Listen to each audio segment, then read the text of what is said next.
We know the home is important. Is owning a home still the American dream, and why or why not?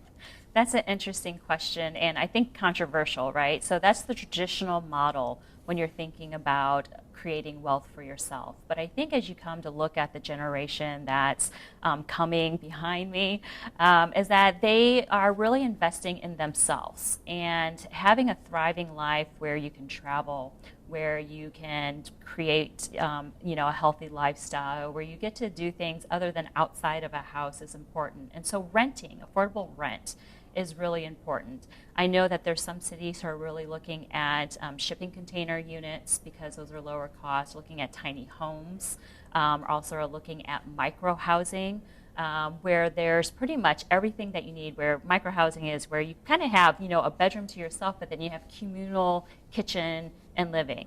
More larger cities are looking at that as they're looking at density. Here in the city of Houston and in the greater Houston area, we have lots of land here. So I don't know if building up in kind of like micro housing would be appropriate here. We always want, when we think about affordable housing, we want to keep the context of the tradition of the neighborhood and the community there.